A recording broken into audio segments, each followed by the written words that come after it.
Hello, my name is Dr. Craig Childress. I'm a clinical psychologist in Pasadena, California, specializing in the treatment of ADHD spectrum disorders, angry, oppositional children, parenting-related issues, and family relationship issues. And today I'm going to talk with you about parenting the hyperactive child. Now, in working with hyperactive children, there's two primary systems that I evaluate, brain systems that I evaluate. The first has to do with sensory motor processing systems. I think this is incredibly important because problems in sensory motor processing or sensory integration typically show up as hyperactivity, as difficulty organizing behavior, and sometimes in organizing emotions. And two particular systems that I would be particularly concerned about. One is called the proprioceptive system. It's sensory cells in our joints, tells us where our body's located in space. The other is a vestibular system. It's in our middle ear and tells us where our body's located in gravity. And both of these, if either one of them goes a little haywire, the child has difficulty organizing their body in space, and they begin to either seek stimulation or seek to limit stimulation, or they just have difficulty with movement and with organizing themselves in space. And we see that a lot of times as hyperactivity as they seek more information. Occupational therapists are the ones who do sensory evaluations. And so typically with children with hyperactivity, that's one of the main systems I want to evaluate. Secondly, I want to look at relationship systems. And there's two of those, one with attachment and the other having to do with psychological connection. And I want to look at how the relationship systems, how they impact the emotion systems. And so that's sort of the connection between relationship and emotion and how those two systems are working out. A lot of times the hyperactivity is, actually it's a dysregulation sort of anxiety. And if you think about anxiety, you get a restlessness, you get a fidgety, and that's coming off the relationship emotion systems. And so that's the secondary systems I typically want to look at. In terms of recommendations for parenting the child with hyperactivity, the first is to commit to involvement. Children who are hyperactive need more involvement from parents. They need more of our time and more of our attention. And if we try to restrict that, we wind up getting frustrated, the child winds up getting frustrated, and things don't work as smoothly. If we just acknowledge that our child needs us and commit our involvement, things tend to go a lot more smoothly.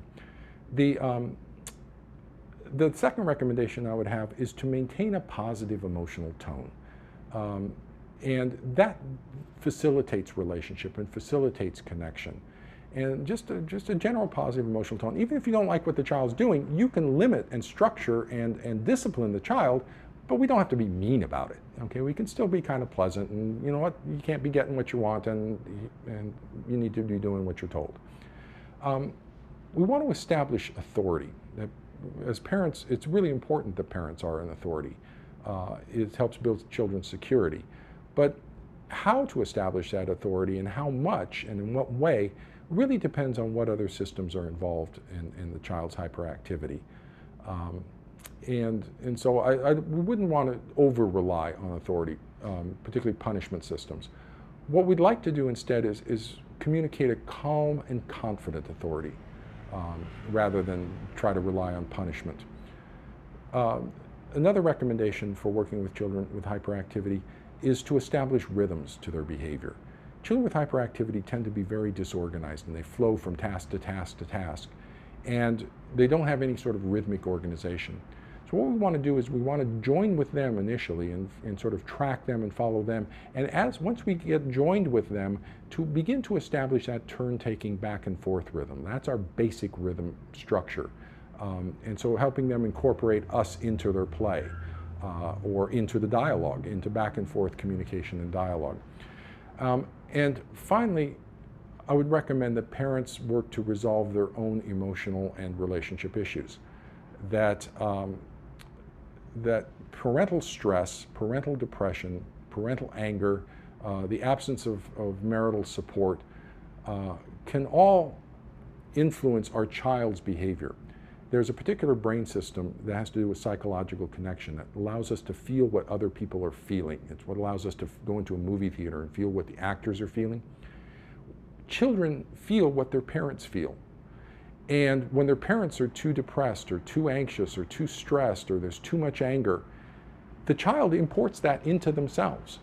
And if it gets too painful, the child has to break connection with the parents.